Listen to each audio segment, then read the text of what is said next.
Hello friends, good morning.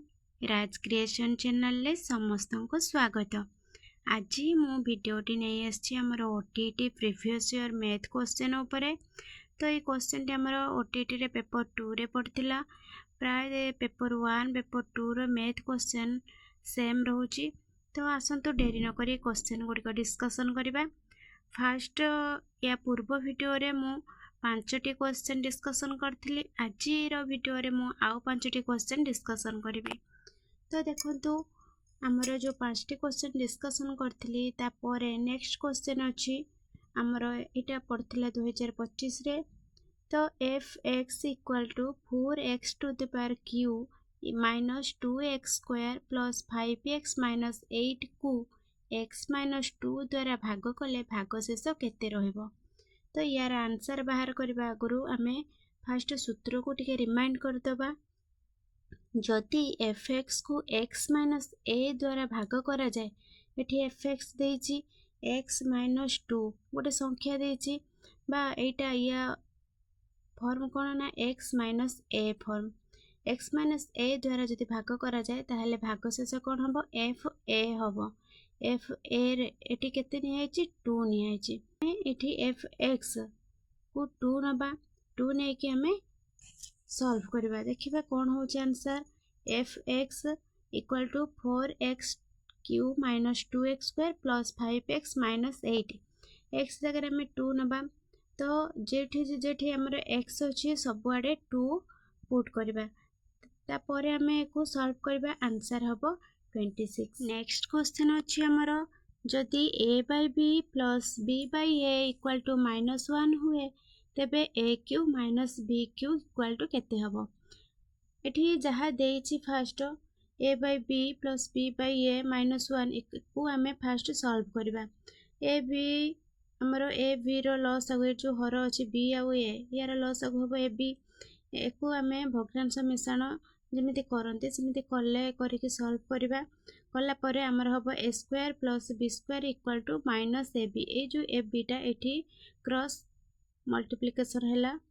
तो a square plus b square ए जो माइनस ab टा एपडी पळे आसला प्लस ab इक्वल टू 0 हैला। बा एटा को हमें सजै परिबा a square plus ab plus b square equal to 0। एटा एमिति काहे के सजेबा काहे कि ना हमरो a cube minus b cube सूत्र हैला a minus b whole into a square plus ab plus b square. जदि हमें एठी लक्ष्य करिबा जदि हमरो a square plus ab plus b square टा 0 हुए ताले a माइनस b को हमें 0 सहित जदि गुणिबा हमर आंसर कोन हबो 0 हबो। ताले एटार आंसर कोन आसीबो जदि a by b plus b by a equal to -1 हुए तेबे a cube minus b cube equal to केते हबो ना 0 हबो। नेक्स्ट अछि गोटिए छात्रावास रे 1400 जनक पई 28 दिनर खाद्य थिला। 3 दिन परे सेथिरु 400 जन सेही छात्रावास छाड़ी पळाइले तेबे अवशिष्ट जेते खाद्य अछि सेटा केते दिन जीवो। तो फास्ट हमें कौन जानिबा मोट पिला संख्या केते। मोट पिला संख्या एठी हमर अछि 1400। केते दिन खाइबे केते दिन पई खाद्य अछि 28 दिन पई अछि। 1400 जन 28 दिन रे से खाद्य सब खाइबे। तो मोट खाद्य हमर 28 दिनर 1400 जन पिलांग पई अछि। तो 1400 जन पिलांग पई केतेटा पैकेट अछि ना ए जो 1400 रो 28 गुणी दबा। गुणी देले ए जो 1400 जनकर 28 दिनर खाद्य हमर टोटल एतिकी भाग अछि। केते भाग ना 39200 भाग अछि। सेतिके 1400 जन पिला 28 दिन रे खाइबे। 1400 जन पिला 3 दिन रे केते खाद्य खाइथिबे ना से 1400 रे 3 गुणी देले 4200 भाग से माने ए जो 39200 भागरु से माने 4200 भाग खाद्य खाइ सरछंती। तो बळका केते खाद्य रहिला 39200 भाग खाद्यरु 4200 भाग खाद्य फेडी देले आ जतिके रहिबो सेतिके भाग खाद्य बळिची। केते बळिची ना 35000 खाद्य बळिची। 35000 पैकेट हो बा सेतिके भाग हो सेतिके भाग बळिची। केते छात्र बळिचंती टोटल हमर 1400 जन थिले। 1400 जनरु 400 जन पळैचंती। पळैला पर आ केते बाकी रहले 1000 जन रहले। तो 1000 जन से जो 35000 भाग खाद्य बळिची सेतिके खाइबे। तो जदि 1000 जन 35,000 खाद्य खाइबे 35,000 पैकेट खाद्य खाइबे ताले जणे केते नब तो जणे नब केते 35 भाग नब जेहेतु आउ जतिकी अछि 35 भाग जणे नब बा 35 दिन रे नब से 35 दिन रहिले से खाद्यटा आ 35 दिन जीव तो एठी दिन संख्या केते हबो ना 35 दिन हेबो आउ जतिकी अवशिष्ट खाद्य बळीची सेतिकी 400 पिला पळेला परे आउ 35 दिन जीव। नेक्स्ट क्वेश्चन अछि केउ क्षुद्रतम पूर्ण वर्ग संख्या 9, 12, 32 द्वारा विभाज्य अटे।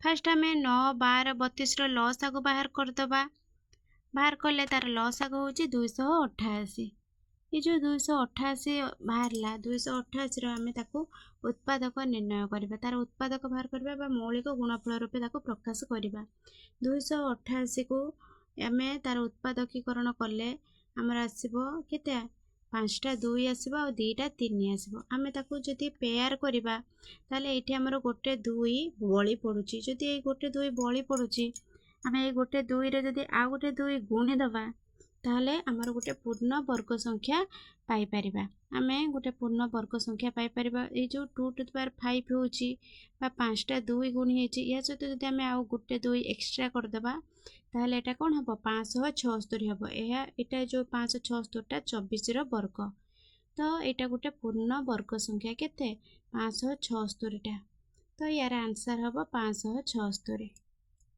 नेक्स्ट क्वेश्चन अछि दत्त चित्र रे त्रिभुज ABC रे LM बाहु पैरेलल AB बाहु यदि AL = x-3 AC = 2x BM = x-2 और BC = 2x + 3 हुए तेबे x रो मान केते तो चित्रटी देखि परथबे एठी फर्स्ट आमे को सॉल्व करिया आगुरु फर्स्ट जानिबा समानुपाती नियम कोन जेहेतु LM पैरेलल AB देछि तो समानुपाती नियम होछि जदि गुटिया त्रिभुजर गुटिया पार्श्व सह समांतर बा पैरेलल एक रेखा अन्य दुईटी पार्श्व को छेद करे तेबे सही रेखा दुईटी पार्श्व को समानुपात रे विभक्त करिवो ए जो हमर जदि त्रिभुजर गुटिया पार्श्व सह समांतर एक रेखा अन्य दुईटी पार्श्व को छेद कला तेबे सही रेखाटा जो दी पाखरे दीटा पाख अछि ताको समानुपात रे विभक्त करिवो बा LM पैरेलल जदि AB हुए ताले AL by LC = BM by MC जो बाहु गुडाक अछि सेटा समानुपात रे विभक्त हेबे तेन AL by AC = BM by BC हेबो तो या परे आमे तारो मान गुडा पुट करिबा AL जगह रे x-3 by 2x आउ BM जगह रे x-2 by BC जगह रे 2x + 3 पुट करिबा तापरे एको आमे समाधान करिबा क्रॉस मल्टीप्लिकेशन करिके समाधान करिबा तो आंसर हमर हबो x = 9 हबो x र मान केते हबो 9 हबो। आशा करूछि आज मु जे 5 खंड मैथ आपण मानकु बुझाइली आपण माने भलो से क्लियर हो जाइथिबे तो जदि वीडियोटी भलो लागि थाए ताले गोटे लाइक करंतु कमेंट करंतु शेयर करंतु जदि चैनल ले नुआ अछंती ताले सब्सक्राइब करंतु रहिली जय जगन्नाथ।